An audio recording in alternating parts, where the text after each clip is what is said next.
আসসালামু আলাইকুম রহমতুল্লাহ। এই যে সামনে যে মসজিদটা দেখতে পাচ্ছেন, এটা হইল গোলামবাজার মসজিদ। আমরা একসময় এখান দিয়ে এরকম নদী ছিল, এখান থেকে এখানে ওই যে ছোটো ছোটো ট্রলার যেত, এখান থেকে ট্রলার বিভিন্ন এই একতলা লঞ্চগুলোও যেত। আমরা ছোটোবেলা এগুলো দেখছি। এখানে আমরা অনেক সময় গোসলও করছি। আবার এখান থেকে আমি ওই সামনের থেকে আমরা এরকম বাইলা মাছ ধরছি এখান থেকে।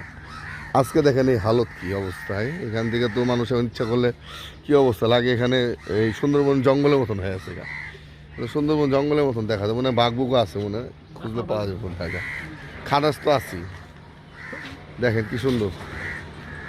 এখন প্রশাসন আবার দায়িত্ব নিয়েছেন, এটা আবার এখান থেকে প্রায় এখান থেকে সব দোকান ছিলেন, দখলে ছিলেন এগুলো দোকান।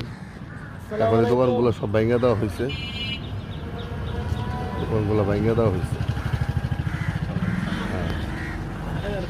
দোকানগুলো এখন ভেঙে দেওয়া হয়েছে। এখানে রোড হবে, একটু বড় হবে, আবার আগের মতন এখান দিয়ে আবার পানি আসবে ইনশাল্লাহ। হ্যাঁ হ্যাঁ, এগুলো দায়িত্ব এখন বর্তমানে সেনাবাহিনীর হাতে দেওয়া হয়েছে।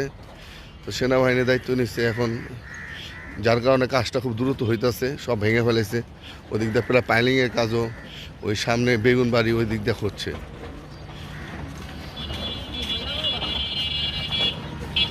আপনাদের সামনে সামনে আবার আমি নতুন ভিডিও নিয়ে আসবো, যখন এরকমভাবে ওই খাল হবে, তখন এই ভিডিওটা আবার আপনাদেরকে দেখাবো ইনশাল্লাহ।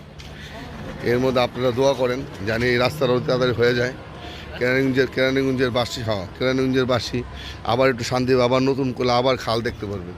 আসলে আজকে খাল নদী নালাগুলো আমাদের থেকে হারাই গেছে। দেখেন কি অবস্থা, এই যে এখান থেকে ড্রেনের পানি আসতেছে, দেখেন একটু ঝুম করে দেখলে খুব সুন্দর করে দেখা যাবে। দেখেন এদিকে দেখেন ড্রেনের পানি, এবার প্রায় বাড়ির সব ড্রেনগুলো এই এই এই খালের মধ্যে নামাই দিছে। যত ময়লা আবর্জনা যা কিছু আছে সব এখান থেকে নামাই দিছে, যার কারণে এই এক অবস্থা। এত সুন্দর মসজিদের সামনে একটা লেক থাকবে, একটা সুন্দর এই থাকবে, কত সুন্দর লাগবে দেখতে না?